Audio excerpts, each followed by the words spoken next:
Hi అండి, అందరూ ఎలా ఉన్నారు? నేను ఈరోజు మీకు సింపుల్గా క్యారెట్తో ఒక మంచి స్వీట్ రెసిపీ చేసి చూపిస్తాను. ఇంచుమించు క్యారెట్ జామ్ అనుకోండి. చాలా టేస్టీగా ఉంటుంది, హెల్దీగా కూడా ఉంటుంది. ముందుగా క్యారెట్ మీద ఉన్న స్కిన్ అంతా తీసేసి చిన్న చిన్న ముక్కలు కట్ చేసేసి మిక్సీ పట్టేస్తున్నాను. ఓపిక ఉంది, టైం ఉంది అనుకున్న వాళ్ళైతే తురుముకోవచ్చు.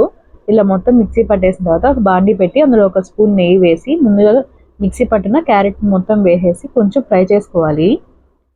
కొంచెం ఫ్రై చేసి మనకి ఉడికింది అనిపించినప్పుడు అందులో ఒక 50 గ్రాముల బెల్లం వేస్తున్నాను. నేను ఇక్కడ హాఫ్ కేజీ క్యారెట్ దాకా తీసుకుంటున్నాను, అందుకని ఇక్కడ 50 గ్రాముల బెల్లం వేస్తున్నాను. స్వీట్ ఎక్కువైపోయినా ఎగుడుగా అనిపిస్తుంది, అందుకని స్వీట్ తక్కువతో ఉంటేనే బాగుంటుంది. ఒకవేళ కావాలనిపిస్తే ఇంకొంచెం స్వీట్ యాడ్ చేసుకోవచ్చు. ఆ తర్వాత లాస్ట్లో కొంచెం యాలక్కాయ పొడి వేసేసుకొని ఆపేసుకుంటే క్యారెట్ జామ్ రెడీ అయిపోతుంది. ఇట్లా చపాతీ మీద స్ప్రెడ్ చేసేసుకొని తింటే చాలా టేస్టీగా ఉంటుంది. ఒకసారి ట్రై చేయండి. Thank you so much for watching. Please like, share and subscribe to my channel, Janu Lifestyles.